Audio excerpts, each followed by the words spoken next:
the number to call someone back, or they will give them a number to call me. But yeah, I've talked to ladies groups at churches and let them know this is what we do, this is what we have available. And church groups, ladies groups, they all know what everybody's going through. Right. You know, they know the ones that are sick. I don't always know who's sick out in the community. Yeah. But if I come and talk to your group, then I can give you the information, and you can go back and talk to that family for us. Very good. So that would be good too. So basically, this lady right here has totally dedicated her life to helping others. Well, okay. I think it's great.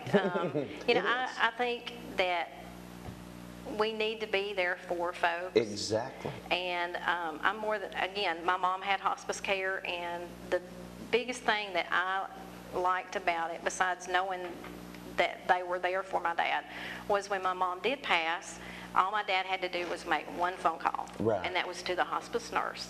He didn't have to call the coroner, he didn't have to call the ambulance service, right. He didn't have to make all these phone calls and worry about, did I do this, did I do that? Right. She took care of all that for him, and so that was a great relief for him. Well, you know, that's another big thing, because usually when a loved one passes, you're in shock. You are. You can't, you know, remember every little detail and everything like Right. that. So that's helping people. It is. It's a very emotional time. Yeah. So anything we can do to help, you know, folks. And I've noticed too, you know, nursing, being in the medical field requires care coming from that individual. Yeah. But our hospice nurses, our hospice staff are very caring individuals. Right. They want what's best for the family and for that patient, and are very committed to providing that quality of care for their quality of life and restoring dignity to those who need that restored. And people are so thankful for that. I mean, what a service, what a community outreach. Hospice right here in Corbin. And, you know, we all hate to think about it, but if you need these services, they're here to help. You know, and another wonderful thing that you mentioned is maybe somebody might not have the money, or might not, you know, have the insurance. Right. You are willing to work with them and help them. Sure, sure. We don't think anybody should go without hospice care, and no one should have to die alone. Right. There are folks out there who have no family around, and they shouldn't be alone during this time. They should have assistance, you know, with them, answering their questions, being there, holding their hand. You know, it's as simple as holding someone's hand. How would it work if, like, if somebody didn't have any immediate family or nothing like that, and was in a nursing home, and they wanted to contact you? They can contact us. We do go into the nursing homes.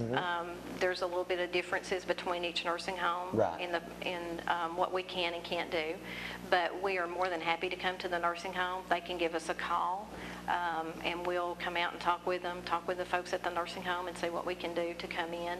And we provide supportive services to the nursing home. We don't take over. We don't try to tell them what to do. We are there to help support them in supporting that patient. You know, it's so good, you know, right here in our community, and it's reaching out to people. You know, I had an uncle not too long back. He needed the hospice care service. He was diagnosed with cancer, and, you know, he passed. But in his final days, you know, hospice was there for him. Yeah, that's and good. The whole family greatly appreciates that. I mean, it sticks with people. Right. It really does. Yeah, it does. Tell me some more experiences that you've had. Just helping people. I think one of the strongest things that I've done before in helping someone is just sitting with a lady who was who was dying. She was a Christian. Very good. But she was still afraid. Yeah. She wasn't ready to go. She wasn't ready to leave her nephew, who was her caretaker. And so I sat with her for about 8 hours and just held her hand. Of course, she held my hand a lot tighter than I held hers. But I just held her hand for that length of time, just to give her that comfort that I could give. Exactly. There wasn't a whole lot I could do for her physically. There wasn't a whole lot I could do for her mentally or emotionally, except hold her hand. That means the most right there, just being there for somebody.